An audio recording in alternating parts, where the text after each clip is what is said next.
and I say a hey now. A hey now and a hey now. And one more hey now for y'all. Welcome to the Wednesday edition of the line. What a week it's been. What a year it's been. We're only 3 episodes into the year, and it's just been fantastic. I'm having a blast. I'm having so much fun. I can't even describe to you how much fun I'm having. It's wild and crazy. And to start this episode off, we're about to have the first White House briefing of the year, or the first briefing since Maduro's arrest. I don't remember seeing any briefings since the new year, and I got to imagine that it might be a little fiery. And it's actually going to be pretty good. I'm interested to see how that goes, especially with some breaking news that came across the wire about an hour ago. You have the U.S. forces have boarded and are seizing a Venezuelan oil tanker that was flying a Russian flag, trying to pretend like we're totally not a Venezuelan oil tanker. We called their bluff, jumped on the oil tanker, and have taken that over. This oil tanker was trying to get around Trump's blockade, but it ain't happening. It ain't happening. Meanwhile, there's a second tanker in the Caribbean that's being seized as well. So we're just rapid fire. And here's what's interesting about this tanker in particular is the fact that the Russians were trying to get to it to protect it. That it was actually being escorted by a Russian submarine. And we were like, nah, bro. At this point, we're just whipping it out and slamming it down on the table. I don't know how else to describe this. I've never seen anything like it.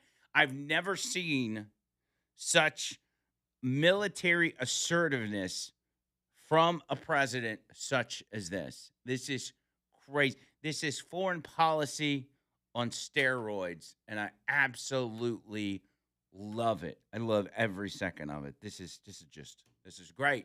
This is great. I got to calm down, though, because I got a show to do. Steve West is here. Steve, how are you? Oh, fired up, just like you are. Fired up, baby. All kinds of things going on. And like you said, we're only the third show in. We're only 7 days into the year. And all the stuff that's happened already. I know, and I got vacation next week. I might cancel. I might cancel my vacation because I don't want to miss any of this stuff. This is just too good. I'll just do my show remotely from a hotel room. I think that's what I'll do. I'll just do the show from the hotel room because this is wild and crazy.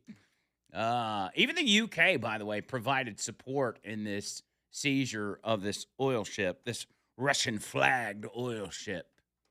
I'm sure everybody. Now, well, here's Donald Trump's next trick. It's going to be to turn the left into pro-Russia. Because they're like, that was Russia's oil. Why are you taking it?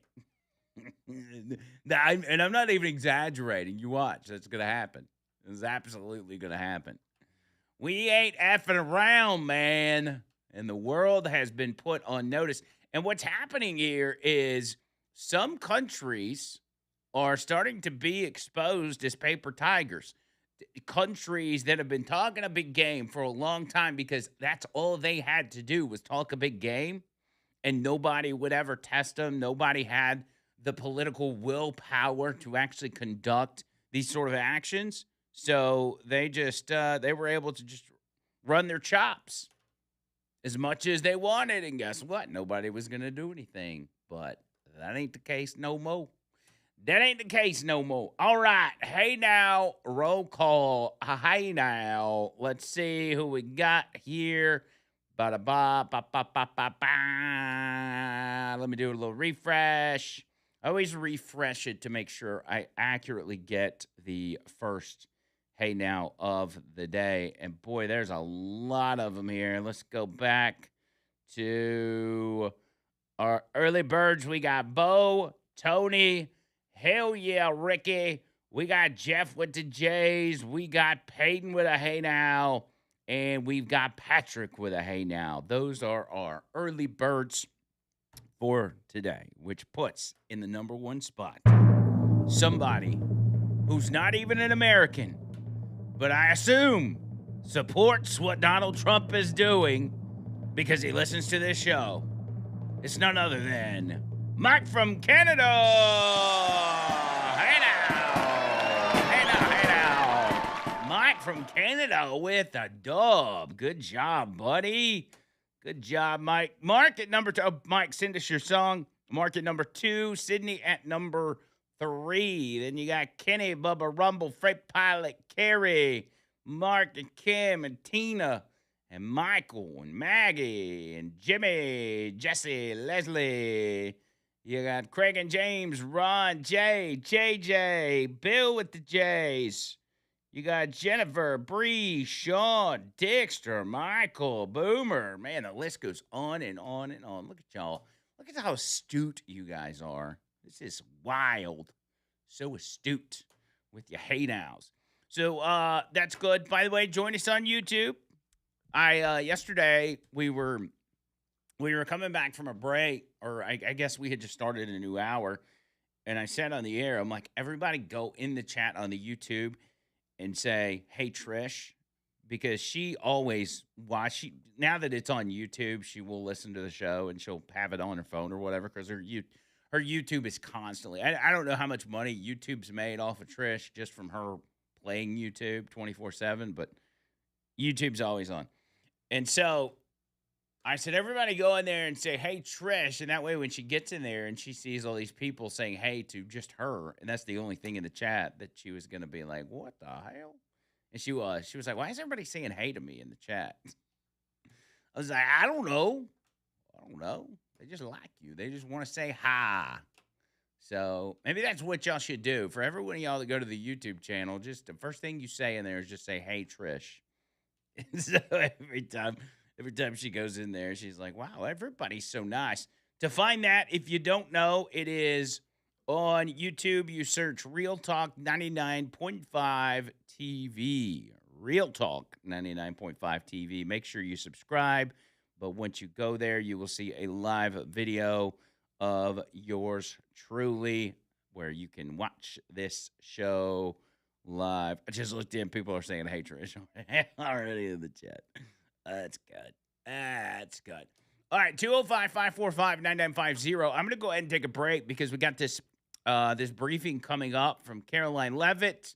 First briefing since Maduro's arrest. Fascinated to see what she says and what the media says, the excuses. Because remember, the media is going to be like, well, what about Russia's oil? It's coming. You already know. 205-545-9950. Back after this.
205 545 9950. 545 50 as we wait. I need to get into some stuff, but I don't know if I should, and then end up getting railroaded by Caroline Levitt. I tell you what, let's do this. Let's go to the phones for a minute and see where this takes us, and then we'll sort it out. Country philosopher on the line. What's up, buddy? Hey, what's going on, man? I think that we're about to open a can of whoop-anus on Columbia, too, because this guy wants to FAFO. And I just did a video that if there are any Slayer fans out there, I just did a video that does the whole mashup of Maduro, and it's on my channel. It's set to Raining Blood from Slayer, and it is spectacular. Check it out and let me know what you think. I think that we should start doing this with everyone. My 11-year-old son said, "Hey, Dad, why don't we go into North Korea and, do that?" And I'm like, that sounds just crazy enough to work. So I don't know what you guys think, but, I think we should start plucking jerks out of the woodpile and putting them in jail. Yeah, it would be nice. I'm with you on that. And I will say, and thank you, buddy. I appreciate your call. God bless. It's I wouldn't be surprised if I'm just kind of predicting what may happen. I wouldn't be surprised to see some action taken against the Colombian president simply because what he's doing is affecting the U.S. That's all this is about. We really wouldn't be screwing with anybody if they weren't screwing with us.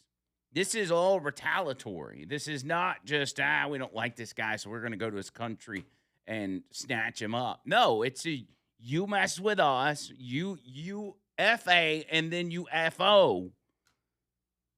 And so if you're doing things, and Colombia falls in that category, you're producing large amounts of cocaine, which is ultimately ending up in the United States, hey, you might FAFO. It's coming. Richard DeCopp, what's up, buddy? Andrew, if you look back on the text line, about an hour ago, I sent a picture of Air Force One, and it's got your New Year's Eve thing on the back of it. It's got a big pair of golden truck balls hanging off of it. Nice. Big truck nuts on Air Force One. I like that. Our man is taking names and kicking butt, and that's what it's got to be. When you're the biggest dog on the block, king of the hill, you got to knock people down when they step around and mess it up. And I'm praying for the day we see some Clintons go to jail. That would be nice. And I got one question I want you to address to anybody in Walker County that might know.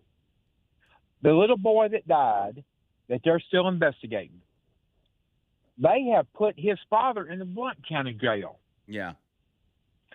I think to avoid another Tony Mitchell fiasco. Yeah, that's interesting. That's an interesting thought because I thought that was strange too that they put him there. I didn't know if they had originally arrested him in Blount County. Now, if you go to the Blount County inmate roster, he's listed as hold for another agency, but I don't know. Like, if you're just holding for Walker County, it takes 30 minutes for Walker County to get over there and pick him up. So I don't know. I don't know what it is. Could it have something to do with that? Maybe, maybe not. I don't know. But listen, Richard, I got Caroline Levitt on TV. Let me hop over to that. Boys, roll tide. There you go. Live to the White House with Caroline Levitt. On this front, here are just a few of the significant MAHA achievements thus far. More than a dozen food manufacturers and trade associations have made commitments to remove artificial and petroleum-based food dyes from their products. The Trump administration took strong action to bar hospitals from performing dangerous, irreversible, life-altering transgender procedures on children. The Trump administration announced funding awards to states through the Rural Health Transformation Program, an unprecedented $50 billion investment established under President Trump's One Big Beautiful Bill. The Trump administration has also worked with 18 states across the country to ban junk food purchases using SNAP benefits starting this year. And thank you for leading that effort, Secretary Rollins. Additionally, President Trump took historic action to secure most favored nation drug pricing and secured deals with major pharmaceutical companies to massively lower the cost of prescription drugs. And those effects are being implemented as we speak. Americans are going to continue to see the result of these incredible deals the president cut. And I know President Trump and this team behind me worked incredibly hard to lower those drug costs for Americans. On Monday, the CDC adopted common sense updates to America's childhood vaccination schedule based solely on the gold standard of science. This action empowers parents and physicians to make the best individualized decisions to protect our children, while also restoring much needed confidence in our public health system. And as a MAHA mom myself, I'm very grateful for that. So thank you, Secretary Kennedy. To build on this progress, the Trump administration is now updating federal nutrition standards and guidelines to ensure that Americans have the most accurate, data-driven information supported by science and hard facts, not special interests or partisan ideology. President Trump has tasked two of the great individuals behind me, USDA Secretary Rollins and HHS Secretary Kennedy, with collaborating on this vitally important project. And today they are here to officially unveil the 2025 to 2030 Dietary Guidelines for America. These new guidelines are informed by the best and most reliable research on health and nutrition, particularly as it relates to the role of our diets and the prevalence of chronic disease in the country. They are also these guidelines are easy to read and understand, so every American, young and old, can access this information that literally has the power to change lives. But these are not just an updated guideline. These are the foundation to all federal food programs in our country. These new guidelines are going to update the food that is served to America's children in our public schools, to the plates that are served to our great men in uniform in our military, our veterans, and the food that they are consuming at the VA. And these new guidelines are also going to impact nutritional programs for the needy in our country, such as WIC and Head Start. Unfortunately, for decades, federal dollars has promoted low-quality, highly processed foods that lead to scores of long-term health issues, which means Americans have gone broke because of these health issues. Faulty dietary guidelines of the past stacked the deck against healthy eating and food options for everyday American families, which has fueled the chronic disease epidemic and jacked up the healthcare costs of households across the country. This failed approach in our public health system ends today. When these guidelines are followed, Americans will be saving themselves thousands of dollars. If we want to cut healthcare costs in our country, we must become a healthier country. According to the CEA, poor diet is the root cause of obesity, which accounts for $400 billion in medical spending each year. A healthier America will lead to a more affordable America. The new dietary guidelines from the Trump administration will ensure federal dollars go to real food to improve public health and therefore save the American people their hard-earned cash over the course of their lives. So with that, I am going to hand it over to Secretary Kennedy. The great people behind me will give remarks, and then we'll get into Q&A for the officials that are here on this specific topic. They will leave because they're all very busy people, and then I will open it up to Q&A with the rest of you on the rest of the news in the world. So thank you, and we'll start with Secretary Kennedy. Thank you, Caroline. Thank you. Today marks a decisive change in federal nutrition policy made possible by President Trump's leadership and the work of MAHA moms and public health advocates who demanded reform. Today, in accordance with President Trump's directive, Brooke and I will release the dietary guidelines for Americans 2025 to 2030, the most significant reset of federal nutrition policy in history. These guidelines replace corporate-driven assumptions. All right, so we'll go ahead and butt in here because it seems like they're going to be talking about this issue, which is a very important issue. Before getting into the Maduro stuff, we want to hear her comments on the seized Venezuelan oil tanker, possibly two oil tankers, as well as the Maduro stuff, because we haven't been able to hear from her yet. But Did anybody ever think that the individual that would finally clean up our food in this country, which has been a problem for decades and decades and decades, would be a guy that sounded like that? Did anybody see that coming? Didn't have it on my bingo card. Did anybody see that? We're gonna fix the food. No, but it's awesome. This is great. Now, this is going to affect a lot of things. It's not just a list on a government website that you can refer to make sure you're eating healthy. It's, as she said, it's going to affect the VA. It's going to affect schools. It's going to affect a lot of stuff. We had, and a lot of people didn't even realize it. It just kind of snuck into American society thanks to corporate greed is really what it was about. The insertion of all of these different chemicals and preservatives and GMOs and everything else that have been put in our food over the years. It was for multiple reasons, whether it be shelf life or color or how it looked or marketing and all this kind of stuff. And it was all bad. But the corporations did not care. The corporations didn't care if their food made you sick. Their job was to sell food, whether it was good for you or not. And with a government like what we've had for so many years, as corrupted as it has been, there were never any officials that were bold enough to step up and say, no, this is not right. This is making Americans sick. They were bought and paid for by the same food companies. They were bought and paid for by the pharmaceutical companies that also benefit from America being sick.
All right, so even more going on. We're going breakneck speed to start the show. During this press briefing with RFK, Brooke Rollins speaking now, you had a break-in of Pete Hegseth and Marco Rubio, who had just left a Senate briefing. They were briefing senators on these seized Venezuelan oil tankers. So they both spoke to reporters for a moment. They talked about how important this was. One, because they were trying to evade a blockade, but two, now Venezuela is asking for those tankers to be part of the negotiations between the U.S. and Venezuela. More bargaining chips, if you will, as far as getting everything straightened out and back on track. This is just simply flexing muscles, man. Flexing muscles. And it's showing the rest of the world that we aren't playing around. Now, you will see hyperventilating all day. You will see the media hyperventilate over this. It's coming. Once they get done with talking about the food and everything else, they'll be freaking out there in the press briefing room. You'll hear it on CNN. You'll hear it on MSNBC. You'll hear it on all the channels. Oh, my God, we're going to go to war. I've already seen Facebook posts of people saying, I hope you're ready. We're about to go to war with Russia. Come on. I mean, listen, everybody's got their own right to post ill-informed stuff. Like, everybody has the absolute right to get on social media and say whatever they want about anything, no matter how little they know about it. But I see it, and I'm kind of like, come on, man. You don't have to even dig into the issue that far to figure out we're not going to war with Russia. I spent the last 2 days talking about the pecking order of the world, the world order. There's no fighting going to be happening between the U.S. and Russia. It's just not going to happen. It's not going to be any fighting between the U.S. and China. With Russia, you think they got time to fight another battle? They're kind of busy. They're fighting in Ukraine. And we are the ones that are trying to bring an end to that to benefit them. A lot of these things, when these things happen, what you will see is those leaders and those governments cutting their losses. Maybe they talk some smack in the aftermath, but they ultimately cut their losses, go back to their corner, and figure out what they need to do to get this situation straight. It is also a stark reminder of how freely our enemies have been financed with no resistance whatsoever from us. That all of this in our hemisphere has been happening all along, which makes our enemy stronger, and we've done nada about it. Nothing. We've just let it happen day after day, week after week, month after month, and year after year, with no sort of pushback, no concern with even addressing it. When's the last time you heard the media talk about Russia being a danger because Venezuela was supporting them? The last time you heard about Russia or China being financed from our hemisphere? They don't talk about it. They talk about stupid stuff. They talk about tweets. They talk about so-and-so's right. They don't talk about any of it because they didn't care. They had no concern. But now all of a sudden they're concerned. They're very concerned about what's going on this side of the world, but not concerned about the right things, obviously. 205-545-9950, 545-9950. Let's just go through some of this stuff as we let this press conference play out. Again, you've got Caroline Leavitt, RFK Jr., Brooke Rollins, a couple others up there that are part of the FDA portion of the administration, setting years of damaging policy back to where it belongs and helping Americans get healthy. It's a wonder that nobody, again, it's the same thing as the issue with Venezuela. It's a wonder that nobody even stopped and said, this is an issue. Medical debt is the number one driver of bankruptcy. It financially ruins families every single day.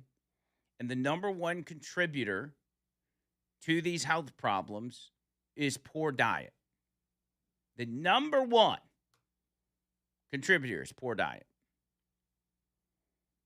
And the less money you have, the more likely you are to be putting bad food in your body, because that's the stuff that's affordable. That's about to get swapped around. And 10 years from now, we may be living in a world where we say to ourselves, man, the healthy food is actually more affordable than the junk food, the crap food. And hopefully they just get all of it out of all of our foods. And so whatever you eat, you don't have a choice. Other countries don't have to deal with this. Other countries don't deal with obesity on the level we do. It's because they've actually kept this crap out of their foods. Whether it was, in good faith or whatever, they didn't allow corporations to hijack the food supply, pump it full of chemicals, and make everybody sick. Being sick, a sick populace, a sick society is very profitable for everybody except the society itself. It's profitable for the food companies. It's profitable for the pharmaceutical companies. It's profitable for the hospitals. It's profitable for a lot of people for you to be sick and to be sick your entire life, to deal with health problems that come as a result of poor diets and obesity. And these are problems that stick with you forever. Whether it's problems with your organs or whatever it is, they stick with you forever. And at that point, pharmaceutical companies have themselves a lifetime customer that is forced to, do treatments, cancer treatments, dialysis, all of these different things. And who's to blame? You can't really blame the citizens themselves. Yes, there's a level of personal responsibility when it comes to having a good diet. But everything most people have been taught over the years is untrue. And that's what RFK, Dr. Oz, and Brooke Rollins are doing right now. They're resetting those guidelines. They're resetting the tone as to what is acceptable in society as healthy food or healthy diets. We've been lied to all along. And again, for greed, for profit, that's why it's happened. And nobody wants to talk about it. The left, who has always talked about greed and corporate greed, won't even touch this issue. Why? Because it's associated with Donald Trump. They'll be against people eating healthy foods. They will be against fighting obesity and fighting disease. Because everything Donald Trump does, everything Donald Trump's associated with is, in fact, bad. That goes for the media. That goes for the Democrats. That goes for everybody. So, you have that. Also, you have, as Pete Hegseth was speaking a moment ago, if you recall yesterday, we talked about at the top of the show, Mark Kelly getting a letter from the Department of War that he would be reduced in rank and also lose money on his military retirement pay. And so they send him a letter and they say, hey, here's what's happening. We're going to look over it for the next 30 days, but it's likely you're going to lose rank and you're going to lose money. Well, Mark Kelly comes out of the Capitol yesterday with that paper in hand and goes straight to the media to complain about what Pete Hegseth is doing, and even says that he's going to get in Pete Hegseth's face and confront him. Let me make it perfectly clear. This letter or anything that Pete Hegseth says or does to me is in no way going to affect the way I do my job and represent my constituents in the United States Senate. Ain't happening. So, his option, right now is he can continue with this kind of bull, or he can go take a hike. That's his options. And if I have an opportunity to, tell him that tomorrow, maybe I will. Yeah, if I have an opportunity to tell Pete Hegseth something, I'm a tough guy, I will absolutely do that. I will tell him something. As I said yesterday, he thinks he's a tough guy, but he's not a tough guy. But he's doing what all politicians do. He's got a story that's making headlines that the news outlets are talking about. So he does what? He starts going on a media tour. He starts going from show to show to let everybody know how angry he is and how wrong Pete Hegseth is, how wrong the Trump administration is for telling him that he cannot demand service members disobey orders. And ironically, whether Jon Stewart meant to do this or not, he accidentally pointed out Mark Kelly's hypocrisy last night on the show. If a reasonable person would think that this thing that they are asking me to do is illegal, you have an obligation. It's not an option. You have an obligation not to follow those orders. So are the boat strikes illegal? Well, so I've been asking this question for a long time. I'm on the Armed Services and the Intelligence Committee. Right. They have some complicated legal rationale, 40 pages of why these are legal. It's questionable at best. And by the way, that's my... At first it was fentanyl, then it was cocaine, then it was about regime change, then it was about oil. I understand. So, but what do you see my point? You yourself I totally are saying, see your point. I don't. But I don't know. Our point is to members of the military who don't get reminded of this often. When something is clearly unlawful, you have an obligation not to follow those orders. It's a pretty simple thing, and we've seen in our history multiple times when even under those circumstances, members of the military have done stuff that was clearly over the line. We did not want that to happen.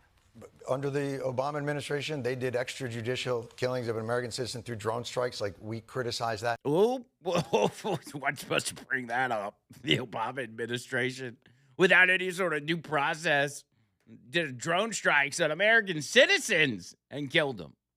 But Mark Kelly wasn't concerned about that.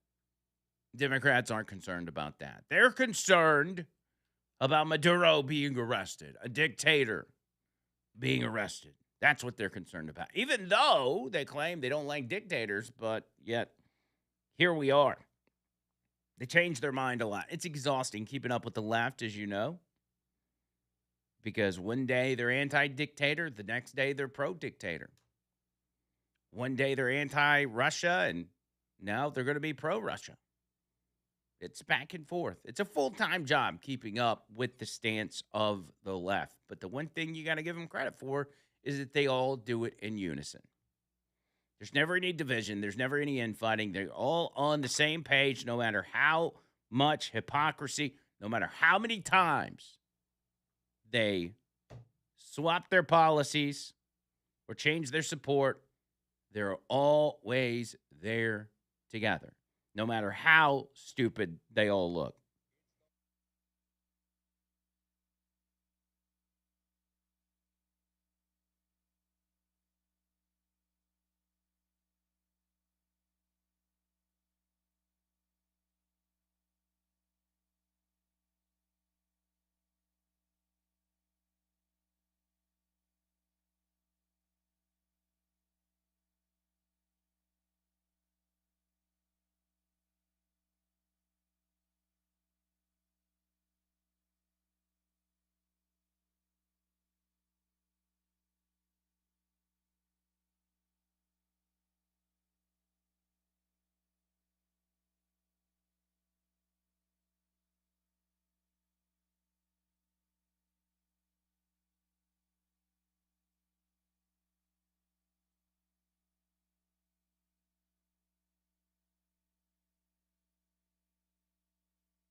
205-545-9950. It seems they are now taking questions at this press briefing, so let's dip into that just for a moment. So alcohol is a social lubricant that brings people together.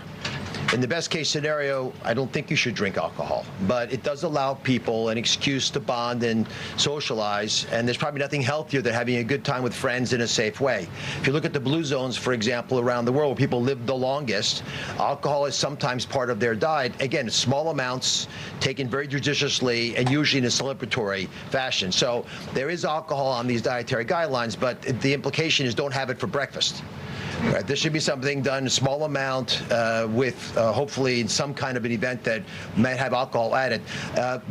But the general move away from 2 glasses of men, 1 glass of women, there was never really good data to support that quantity of alcohol consumption. That data was probably primarily confused with broader data about social connectiveness. Take a couple more. John? Thanks a lot, Caroline. Secretary Rollins, I'm curious about with these guidelines. They're not mandates, they're guidelines. What are the practical effects of these guidelines on public schools all across the country? Well, today begins thank you, John. It's good to see you.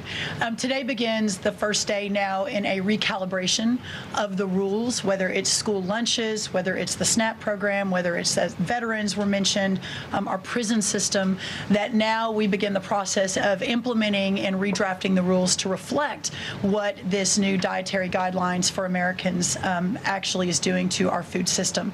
So there is a lot of work to do. Nothing changes overnight, but as I think we've proven, this administration moves very, very quickly on all fronts, 7 days a week, 365 days a year, and so you'll begin to see some real changes coming very soon. As everyone is aware, for many of our most vulnerable in the margins in our communities, the school lunch is often the best place for our children to get the healthiest meal.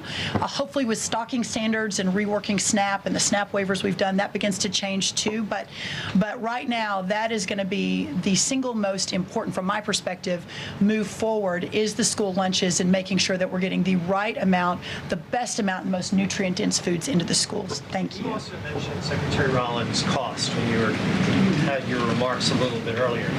Is eating healthier more cost effective? Is it cheaper than just having a diet of processed foods? I had a whole chart to show you, but left it in the back, unfortunately. That yes, indeed, that eating healthy, for the most part, we've got 100 simulations, is actually less expensive. The challenge is the access to those healthy foods, especially in parts of America where they have food deserts. They don't have a H-E-B or a Kroger or a Central Market. These are all Texan grocery stores, but whatever similar across the country. But that is why these stocking standards in SNAP are so important. So if you have a economically challenged family and the only place they're getting their food is the 7-Eleven, we have a longer term important policy priority, and that is getting grocery stores into these lower margin communities. But for now, requiring those retailers, those 250,000 retailers across America, to double their stocking of healthier foods, that will allow us to immediately get these better foods into all communities, but especially the most vulnerable. Thank you, John. Let me just add something to that.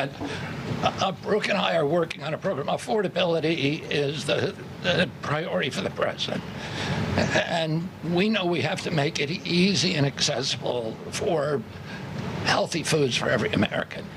And we believe we can do that. We think affordable food is within reach of every American family. We are working on a education and information program that will allow American families all over the country to come onto our website and find the healthiest foods at the lowest cost for themselves. I'd also just add this. The idea that a cheap meal made of processed food is cheap is an illusion, because you're paying for it on the back end. You're paying for it with diabetes, with obesity, with illness. And if you internalize that cost of the meal, it would be a tiny fraction of the long-term cost of eating bad food. So we'll take one more in the white blazer. Thank you. Caroline. Secretary Kennedy, you mentioned healthy fats, but also ending the war on saturated fats. Can you clarify how much saturated fats Americans should be consuming? I'm going to let Marty take that, since he wrote a book about it. Look, the old dogma in the 1960s when Eisenhower had his heart attack and Ancel Keys said it was the saturated fat. That's never been substantiated. And so that flawed research has become dogma over the years, and eventually the conversation was sidelined. In this new guidance, we are telling young people, kids, schools, you don't need to tiptoe around fat and dairy. You don't need to push low-fat milk to kids. And we are maintaining the 10% of calories as saturated fat in the guidance. The real issue is protein. The fact that 60 to 70% of the calories of kids today in America is ultra-processed food.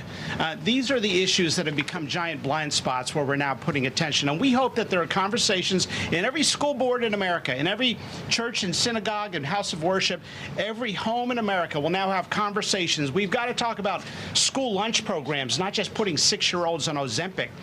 Food can be curative. We've got to talk about the microbiome and fiber and healthy whole grains and the good soil that food comes from and the healthy clean waters and good farming techniques. So that's the focus of this guidance. Thank you. Great. Some of you may be wondering why Dr. Carson is here. He is our National Nutrition Advisor working alongside Secretary Kennedy, and he's played a big role in this effort. So I want to thank you so much, Dr. Carson, for being here today. And thank all of you for being here today. I know you're all very busy people, and these people have a lot of questions on things other than diet, I'm sure. So I'm going to get to work, and thank you guys so much for coming. Thanks, everybody. Thank you. Thank you. Okay, thanks. All righty. Great. Does anyone have any questions? Rachel, why don't you start? Thank you, Caroline. The president has been adamant that he is now in charge of Venezuela, but Delcy Rodriguez said the government of Venezuela runs her country, no one else, saying, quote, there's no external agent governing Venezuela. So which one is it? Let me just be very clear. This is the first time that I've addressed Venezuela from the podium since being back and since the historic and incredibly successful military operation, law enforcement operation conducted by our United States military that you all saw and the world witnessed last week. The skill, the might of the United States military and our country under the leadership of this president is on full display to the rest of the world. And let's just set the record straight. There isn't another military in the world who could have pulled off this operation. There is not another president in the world or in our nation's history who had the courage to authorize such a mission. And I think the world has taken notice that America is truly back. With respect to Venezuela, the Trump administration, led by Secretary Rubio, the vice president, and the president's entire national security team, is in close correspondence with the interim authorities in Venezuela. We obviously have maximum leverage over the interim authorities in Venezuela right now, and the president has made it very clear that this is a country within the United States, the Western Hemisphere, close by the United States, that is no longer going to be sending illegal drugs to the United States of America. It's no longer going to be sending and trafficking illegal people and criminal cartels to kill American citizens as they have in the past. And the president is fully deploying his peace through strength foreign policy agenda. So we're Sounds to continuing me like she's saying that we don't care what the new president of Venezuela is saying. We are calling the shots.